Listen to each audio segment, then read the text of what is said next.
Usaram o governo de Timothée, que era o presidente eleito da Ucrânia, que ele é que tinha mandado matar os seus opositores. Ele que mandou matar os seus opositores. Chamando ao diálogo, pedindo diálogo, chamando para conversar. E eles não queriam fazer a confusão que fizeram e depois compraram alguns parlamentares. A votação lá no Congresso, parece que a votação que teria derrubado feito o afastamento do presidente eleito, não seguiu as normas constitucionais da Ucrânia. E quando teve deputado denunciando isso, o que eles diziam era o seguinte: é claro que ele está falando, mas é mentira, porque ele é do governo, né? Então, na verdade, é o seguinte, eles abafaram essa denúncia, até porque a mídia, né, vamos dizer, golpista, a mídia, né, que cumpre o papel de repercutir os interesses, a política deles, aqui no Brasil, Miguel, pelo amor de Deus,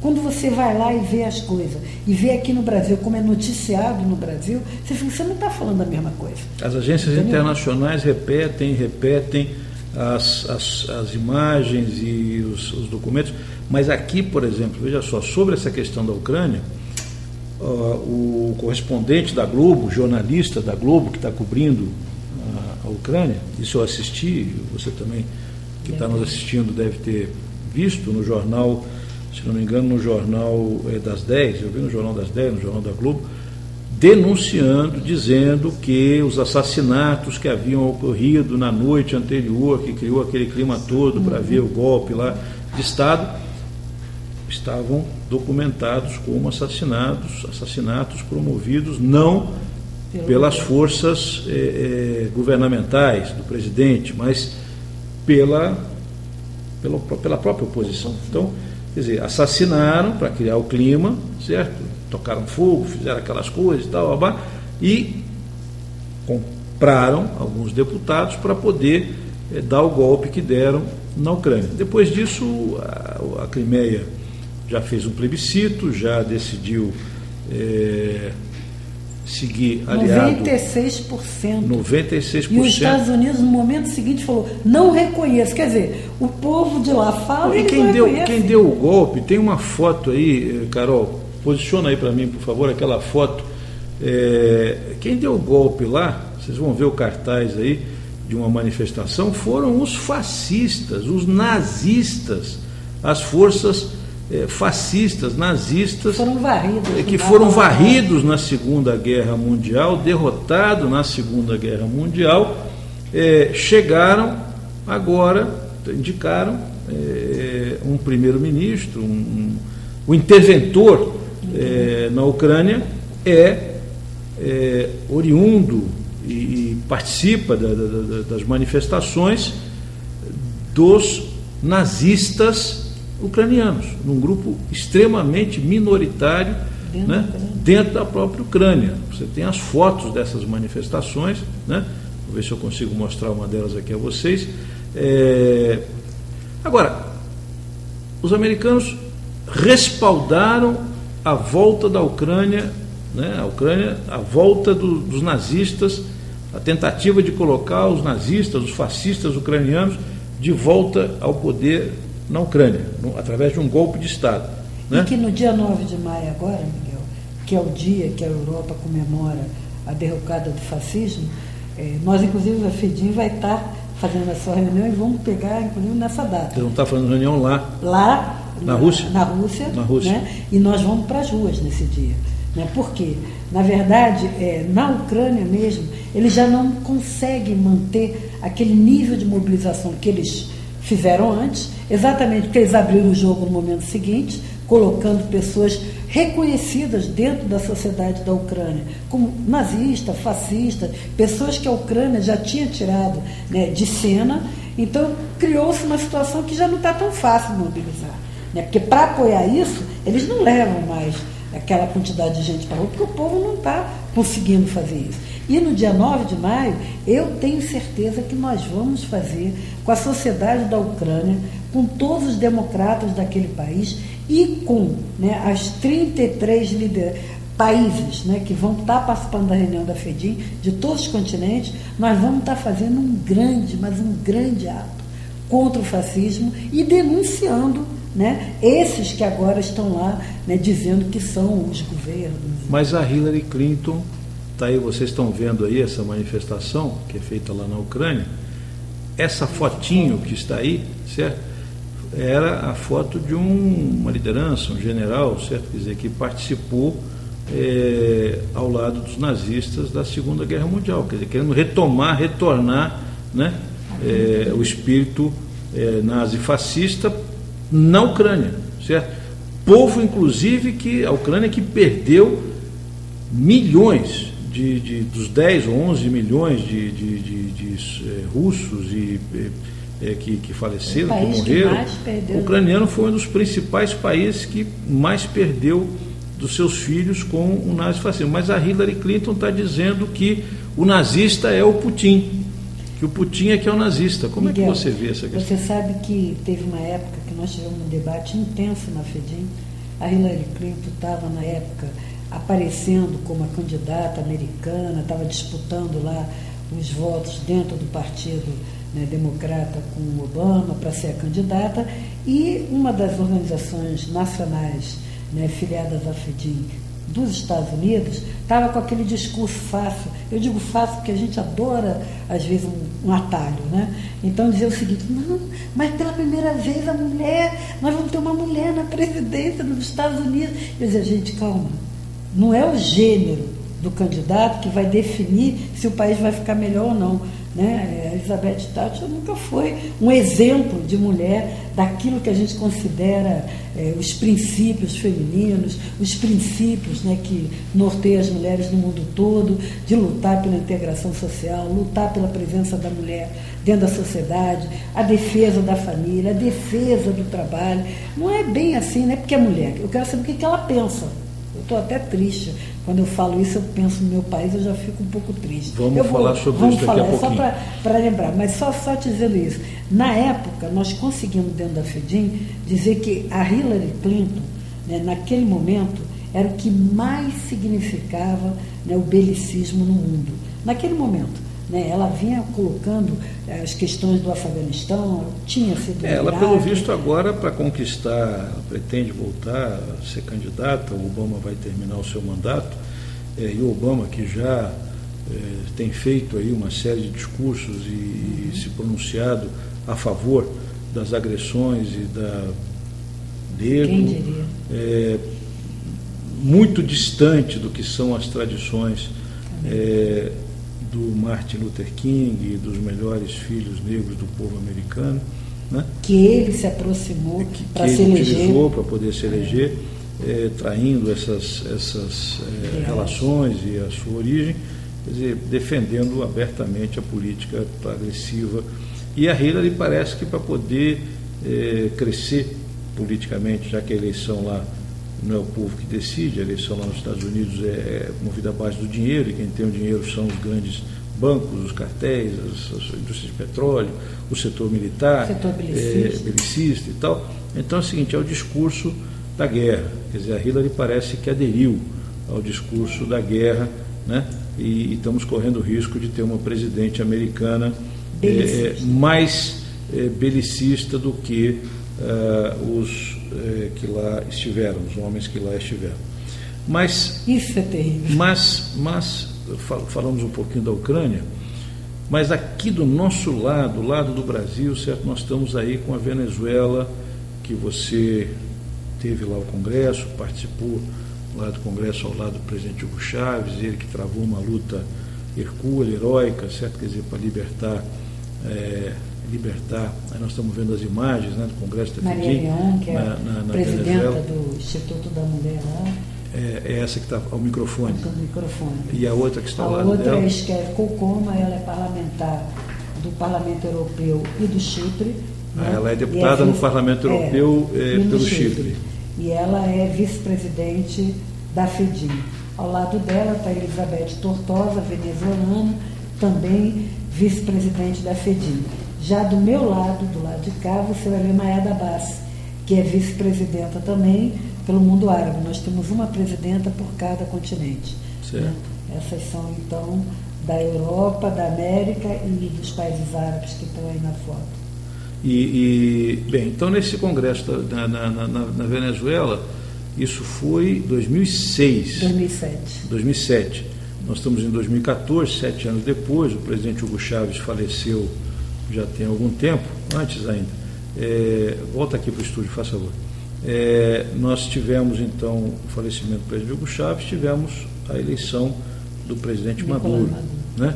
Eleição dura, difícil, disputada, com muita pressão, muito dinheiro de fora, né? Logo depois daí, mas uma vitória expressiva, certo? Nessas condições, um líder jovem como o Maduro, eles achavam que com a morte do Hugo Chávez iriam conseguir também fazer com que as forças conservadoras retornassem ao poder lá na Venezuela, investiram muito nisso, isso não... Você teve quantas vezes na Venezuela? Eu estive na Venezuela 9 vezes. 9 vezes. Participando de processos eleitorais, com um convite oficial, né, do sistema eleitoral deles. O que você chama de participar do processo eleitoral, o quê? Você foi ser candidata lá? Não.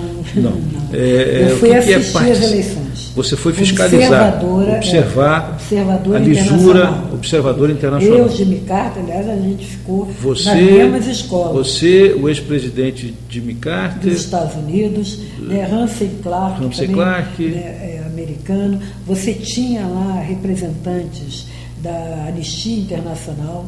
Então, e assim, nós fazíamos parte da delegação. Nós não conversávamos com o povo do ponto de vista de... Estavam lá para observar se a eleição estava bem realizada. A gente fazia teste nas urnas eletrônicas. Né? O que era esse teste? Não era o meu dedo, vinha um venezuelano, né, um eleitor, né, ia do nosso lado, né, ele fazia o teste antes de começar a eleição propriamente dita, no dia anterior, para a gente poder ver, averiguar que estava tudo funcionando. Lá tem um sistema eleitoral, Miguel, que depois de você votar, sai da urna um papelzinho com o seu voto. Tu olha... Seria bom que no Brasil fosse assim também, viu? Porque é uma comprovação a mais, né, uma certeza a mais, que caso fosse necessário fazer uma recontagem dos votos, então o cidadão vota eletronicamente, né? Mas ele recebe o seu voto, o voto é impresso, ele recebe e ele deposita na urna o seu voto. Depois tudo tem que bater. Tem que conferir o voto eletrônico com o voto impresso. Foi dado com o impresso, exatamente. E você participa, esses observadores eleitorais, que é uma média de 2.000 por cada eleição. 2.000 observadores do mundo inteiro. Geralmente de 100 países. Né? A última vez que eu estive lá, que foi com Maduro, tinha 103 países. Né? Depois esses observadores que durante o dia percorreram as escolas, acompanharam a votação, nós vamos participar, eles fazem uma amostragem, é um percentual estatístico que comprova, né, uma direção de resultado, você participa dessa fiscalização. E o povo é aberto, se o povo quiser ir, ele vai lá assistir. Tem a grade, né, para não poder chegar perto da zona, mas o povo assiste, ele vê, ele vai comprovar. Então, toda essa questão que fala, por exemplo, agora, que é pela democracia, onde já se viu, ali não tem democracia na Venezuela, eu estou para ver um país que tenha mais democracia do que a Venezuela. Seja desse ponto de vista, quem acabou inaugurando essa questão da presença do observador eleitoral dentro de um país, assistindo um processo eleitoral, foi a Venezuela. A Venezuela, você tem o mandato do presidente, no meio do mandato, por lei, né, estabelecido na Constituição venezuelana, é obrigatório ter um plebiscito para saber se o povo quer esperar o final do mandato. Se nós tivéssemos isso aqui no Brasil, eu tenho a impressão que a presidente Dilma não continuava na sua segunda metade do mandato, porque ela prometeu uma coisa na eleição e fez outra durante os 4 anos. Mas lá então, além da eleição, tem eleição para presidente, para o Congresso, liberdade de organização partidária, o povo participa nas ruas, se manifesta de várias formas, tem lá o votinho na urna. E eu voto assim, digital e impresso. Tem que bater tudo, conferir tudo. E tem ainda um referendo no meio do mandato, que é para se o povo não gostou do começo dos primeiros anos de mandato, ele pode afastar o presidente. Então, evidentemente, não é por falta de democracia. Mas nós vamos ver, a Márcia nos trouxe uma denúncia que eu acho realmente estarrecedora. Acho que todos os nossos internautas têm que tomar conhecimento. Nós vamos disponibilizar esse material pelas redes sociais. Eu queria mostrar a vocês o seguinte, como é feita a campanha, né? A Márcia nos trouxe aqui, por exemplo, esse jornal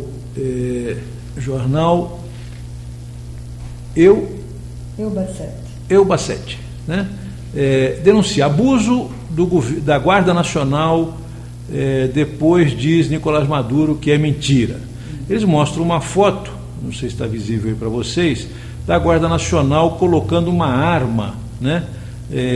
Assim nas calças de um manifestante, não é isso? Então, é o que está dito na foto lá de esquerda, dizendo que foi uma ação da Guarda Nacional lá na Venezuela, não é isso?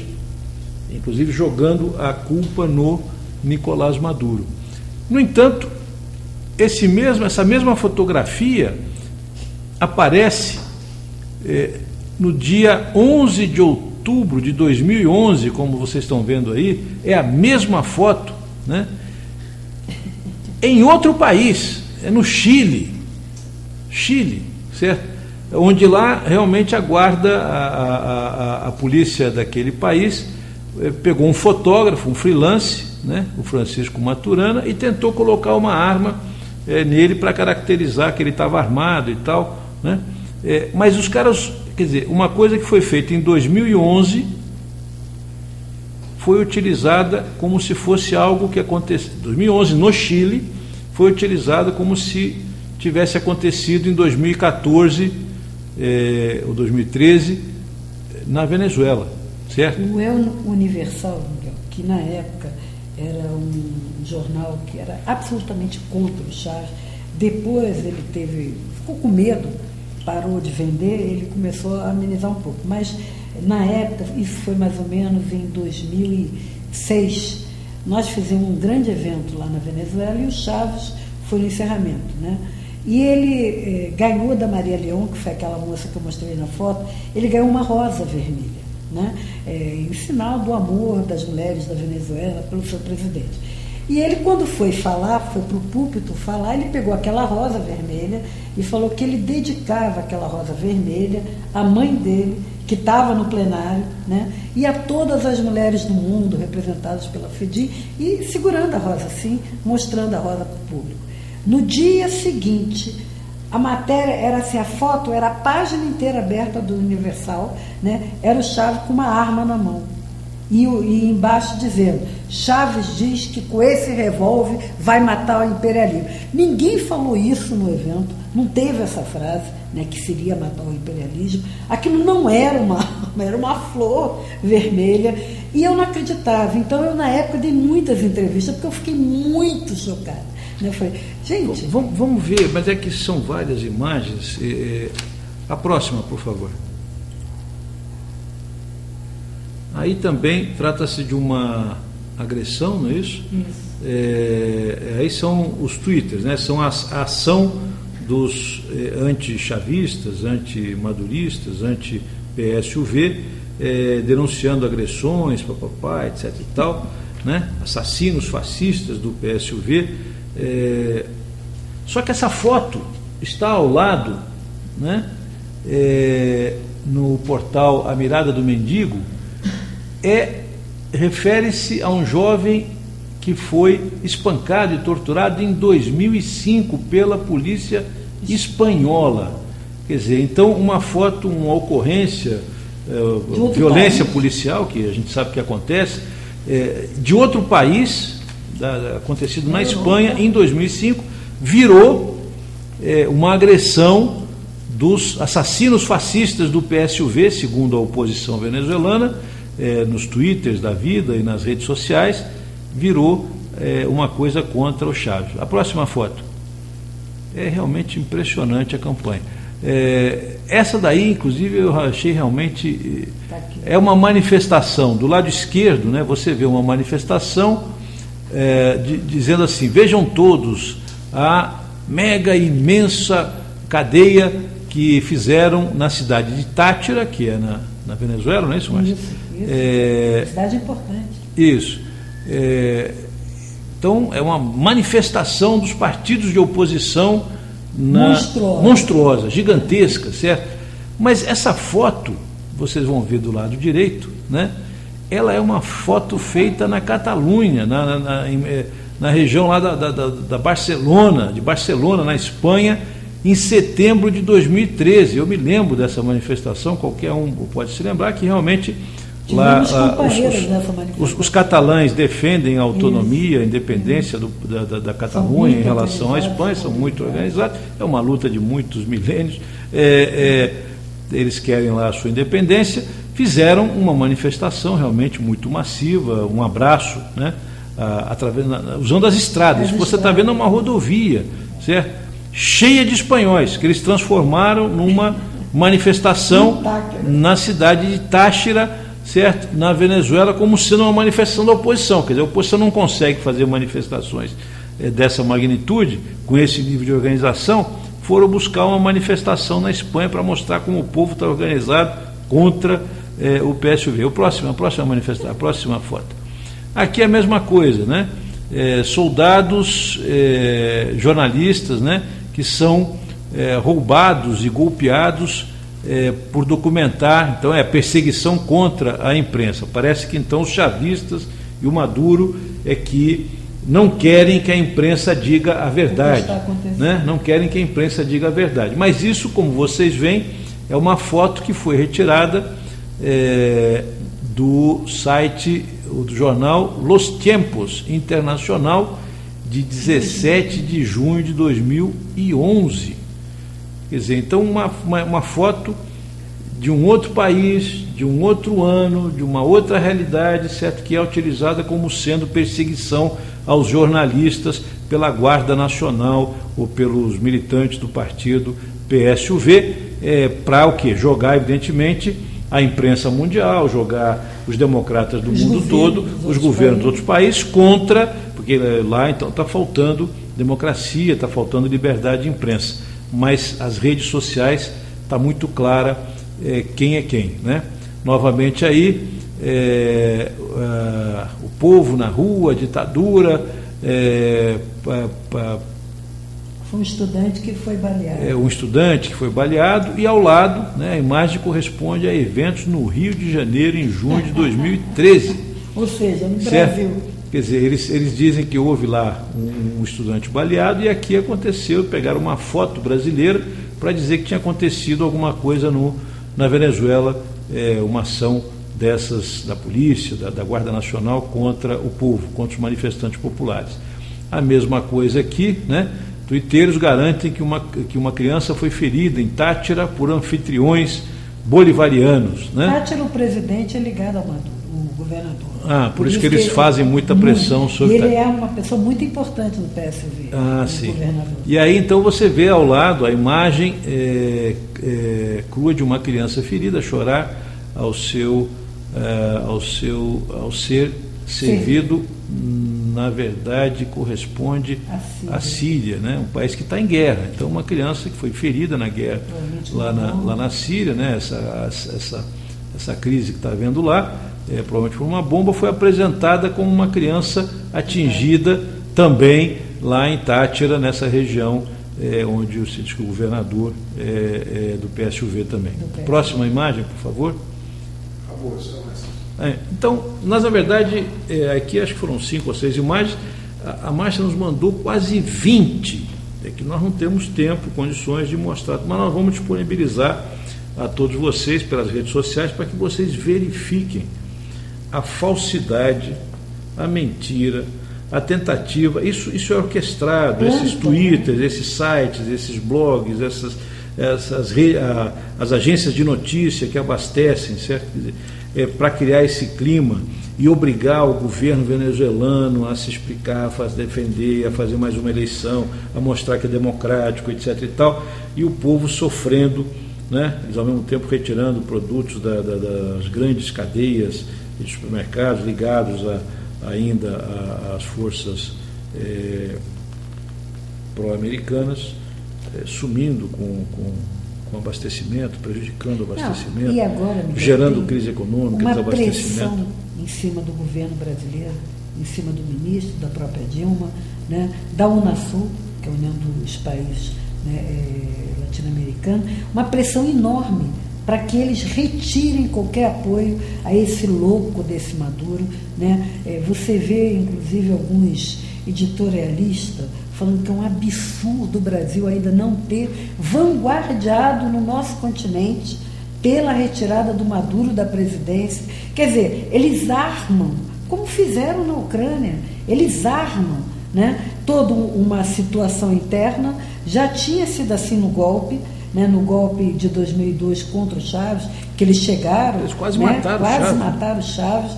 Não mataram o Chaves, porque a postura na época do Deodato Cabello, que agora é o presidente da Assembleia Nacional lá, né, e eles vivem tentando fazer um conflito entre o Deodato e o Maduro, né, exatamente pelo papel que esses dois homens cumpriram na época daquele golpe. O Deodato era muito mais novo que agora, e ele teve um papel de destaque para impedir que o Chaves fosse assassinado. Então, na verdade, toda essa coisa que eles tentam provocar na Venezuela, e mais, no momento eles tentam fazer com que os países da região, que sabem perfeitamente o que está em jogo, sabe o papel da Venezuela, né, no Mercosul, o papel da Venezuela na ALBA, o papel da Venezuela na Unasul, país que tem enfrentado, né, os Estados Unidos com uma galhardia impressionante. Depois de Cuba, talvez seja o que mais é pressionado aqui no continente, né? Cuba com 50 anos de bloqueio,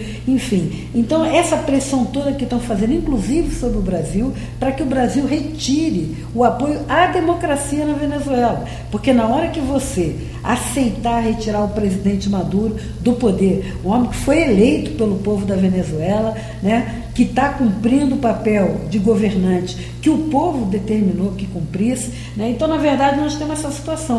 E ali é a mesma coisa. Você pega a situação de uma das maiores bacias de petróleo, né?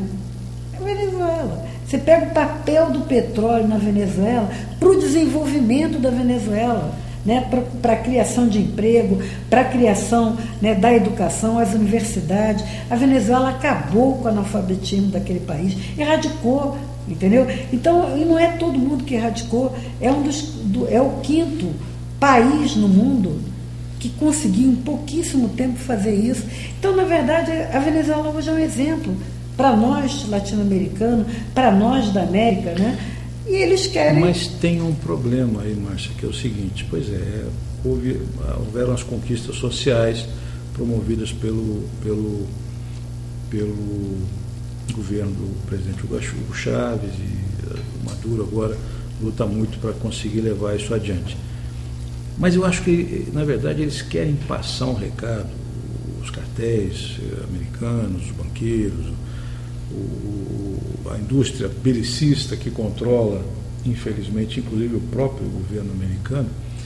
Eles querem passar uma ideia de que, pois é, se vocês quiserem independência, soberania, conquistas sociais mais aceleradas, o que vocês vão ter é guerra, o que vocês vão ter é invasão, agressão, divisão do país, uns contra os outros, confusão, anarquia, bagunça. Eles querem passar essa ideia assim: vocês ganham, mas não levam, certo? Vocês ganham, mas não levam. Eles querem passar um pouco essa ideia. Então, a América do Sul, de uma maneira geral, já tem a presença de tropas americanas em praticamente todos os países. Toda a volta. Você diz que o país mais pressionado é Cuba, e realmente Cuba vive um bloqueio econômico há décadas, vive uma situação difícil de desenvolvimento da sua independência, mas tem conseguido manter a sua independência. A Venezuela, agora o Equador, a Bolívia, né, a Argentina, certo? Tem também a duras penas conseguido desenvolver a sua soberania, a sua independência. E a América do Sul que há pouco tempo os americanos diziam que era incapaz de produzir petróleo, na década de 50, 60, 70, né? Cada vez mais vem se transformando numa potência energética, num grande mercado, promovendo a sua integração. Nós tivemos durante os 2 anos, os 2 períodos do governo do Lula, descobrimos aqui o pré-sal, né? E tivemos no ano passado o leilão do Campo de Libra, e agora de novo a Petrobras está no foco do debate, né? Porque a Veja, por exemplo, noticiou que o grande problema é que a empresa estatal não noticiou a presidente, não deu a presidente as informações, e a Dilma então decidiu, no caso da refinaria de Passadina, sem ter as informações necessárias, né? E que o grande problema, a imprensa agora começa a dizer que o grande problema era a aliança entre a Petrobras e a PDVSA, né? Para fazer a refinaria lá de Pernambuco e fazer uma integração, digamos assim, petroleira aqui no continente sul-americano, né? Também o problema é o gás da Bolívia, que o Brasil faz muita concessão quase de graça. Quase a Bolívia, quase de graça e tal.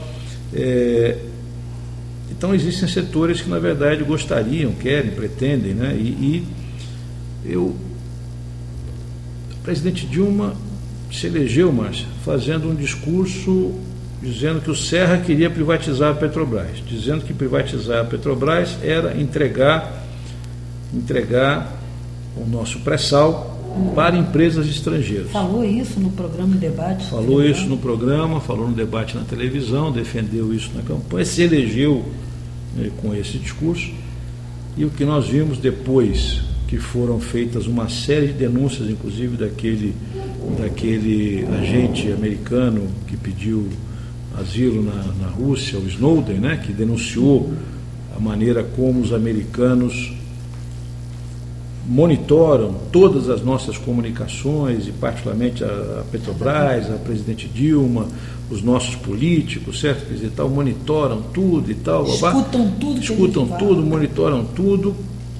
Evidentemente, não é para defender os Estados Unidos da agressão terrorista que o Brasil poderia provocar aos Estados Unidos. Aqui fica difícil fazer esse discurso, porque dizer que tem no Brasil, já tentaram dizer que tinha aqui em Foz do Iguaçu, que nas nossas fronteiras o Obama estava aqui organizando, que a comunidade síria, libanesa, árabe aqui no Brasil estava apoiando o Obama, o 11 de setembro, tentaram por aí também e tal, mas ficou muito difícil, porque o Brasil não tem tradição de invadir país nenhum, de fazer terrorismo não sei aonde, certo? Não somos nós que praticamos o terrorismo no mundo, só somos vítimas do terrorismo, do terror de Estado, do cartel belicista americano.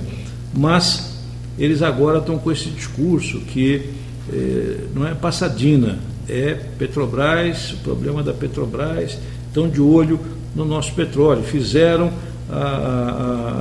as investigações, fizeram a espionagem, certo? Visando botar a mão no nosso pré-sal. Mandaram aqui o vice-presidente americano para dar recado para Dilma, depois os petistas, meus amigos petistas e tantos outros, ficaram assim,